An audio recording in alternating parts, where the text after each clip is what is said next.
Hey everyone, it's Carissa Wiley at sprinkledwithglitter.com. Thanks for joining me today.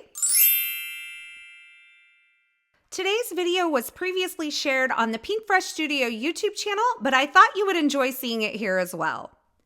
Today I am going to show you how to use the brand new Emrboidered Blooms stencils and coordinating die set, and we're going to combine it with the Embroidery Hoops die to create an adorable encouragement card.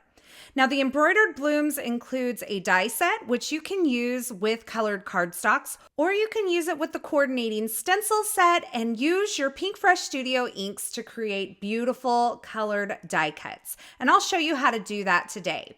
I'll also be using the brand new Embroidery Hoops die set. This includes 2 different size embroidery hoops, and they are so adorable. I'm going to show you how they compare to an A2 size card front later on in this video. Now, the first thing that you're going to notice about the Embroidered Blooms stencils is that there are triangle alignment guides on each layer of this 3-part stencil set. Now you're going to want to make sure that you ink over all of those on the first layer. On the second and third layer, it's not as important, but you do need to get some ink down on those triangle guides. Now, if I'm using a stencil set on its own without a coordinating stamp set, I like to use my Misty stamping tool to help me align each layer of the stencil set. So I have placed my cardstock into my Misty stamping tool and I've nestled it into the lower right-hand corner. And then I've taken stencil number 1 and placed that into the lower right-hand corner as well. Now, when I place each consecutive stencil, I'll be able to align that in the lower right-hand corner and all of my layers will align perfectly. I'm inking over this greenery layer with sage and then also some Lush forest ink. You can see I'm using a smaller blending brush with the darker ink color to control the amount of ink that I'm placing down and to keep it in concentrated areas. Now for stencil number 2, I've placed it into the lower right-hand corner of the Misty again, and I'm starting out with peach fuzz ink over all of these florals, and then I'm bringing in a little Clementine onto some of the edges. I'm just kind of doing it here and there. And once I wipe this stencil down, I'm going to bring in a third color. This is Coral Reef, a pink color that I love so much. And I'm lightly going to go over these floral areas with a little bit of this Coral Reef to bring a little pink into these orange blooms. Now to align stencil number 3, I'm going to go ahead and place it into that lower right-hand corner of the Misty again. If you're not using something like a Misty stamping tool, then you can use the triangle alignment guides on stencil number 1, 2, and 3 to align each consecutive layer of the stencil set, and everything will align perfectly. Now, these triangle alignment guides aren't only to align each layer of the stencil, but they're going to help you align the die set as well. For stencil number 3, I've used Coral Reef and a little bit of passion fruit, and you can see when I remove my stencil, I have some beautifully ink blended blooms.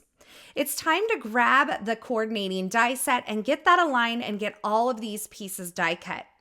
And remember those triangle alignment guides? They're on the dies too. So you're just going to use these triangle alignment guides and align them with your stenciled blooms to get these die cut perfectly.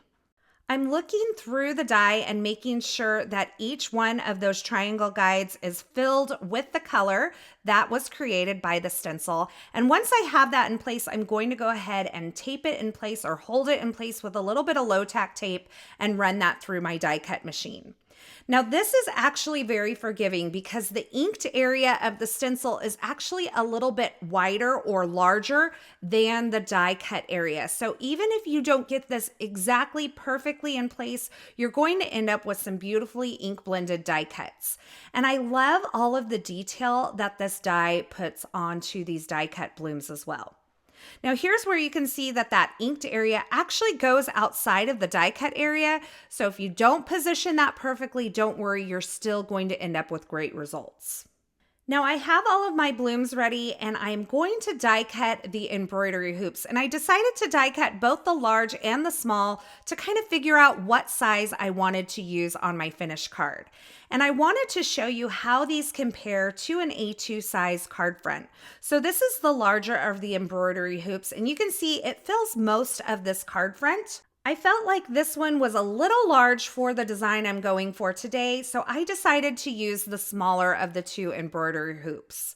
Now keep in mind these embroidery hoops also coordinate with the brand new 4 Seasons stencil and coordinating die set, so if you're looking for more options to use with these adorable embroidery hoops, I recommend that you look at that as well.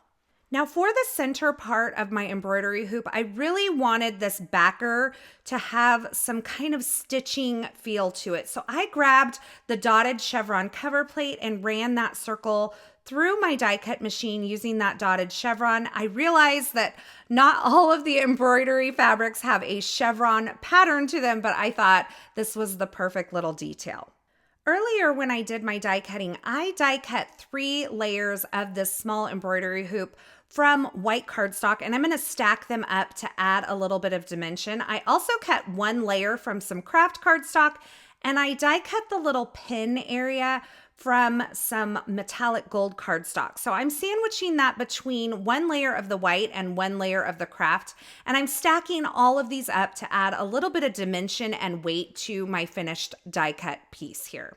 Now, once I have them stacked up, I'm going to just kind of adjust them into place with my fingertips and place a heavy acrylic block over the top while that dries.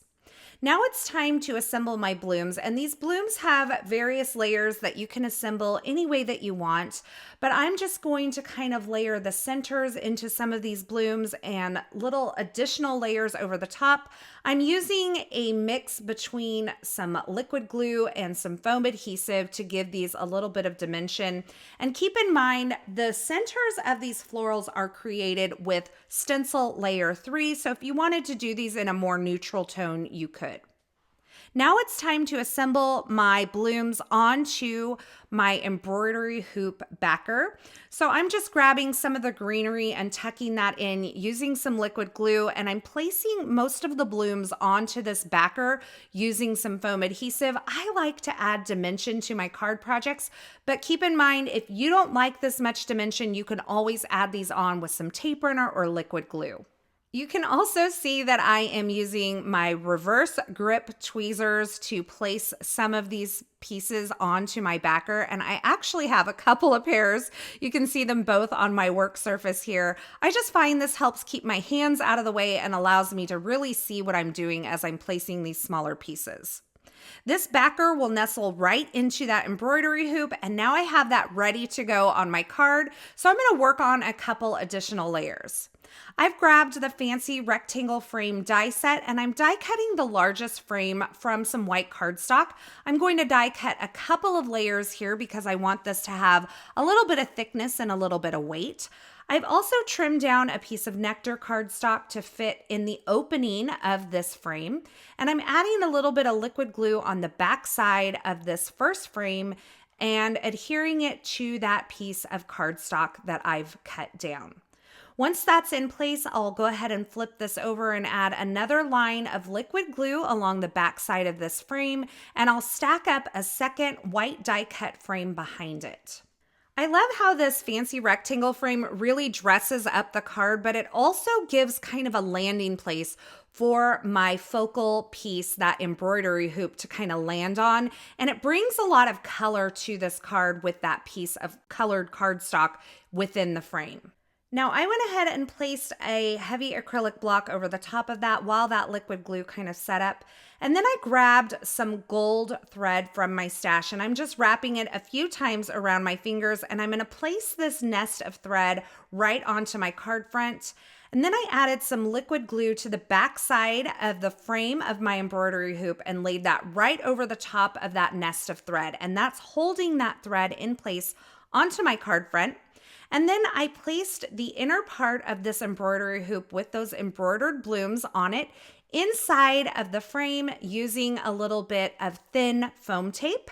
And I'm going to dress up the top of this embroidery hoop with some more gold thread. I've just tied a double layer into a bow, and I'm adhering that to the top using some liquid glue, again using my tweezers to help me get that positioned perfectly. I grabbed this hang in there greeting and I gold heat embossed it onto some vellum. This is from the new Grateful Greenery stamp and coordinating die set. There's also a press plate and stencil set available in this product suite.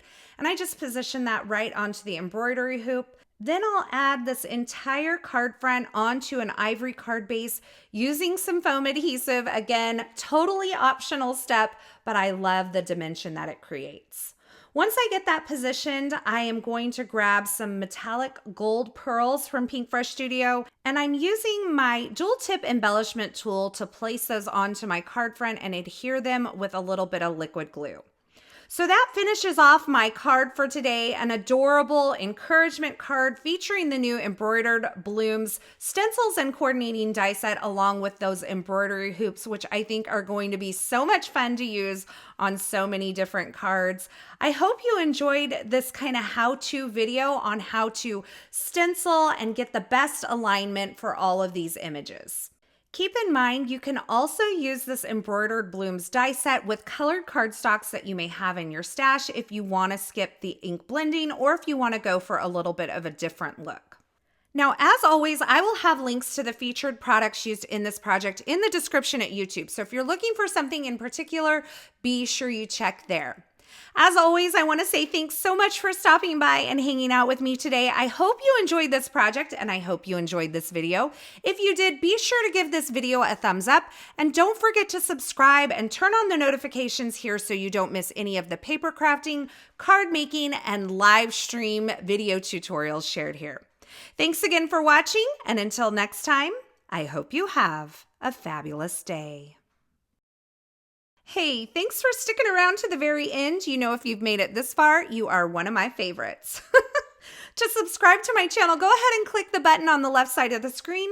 And here's a couple more video tutorials I thought you might enjoy.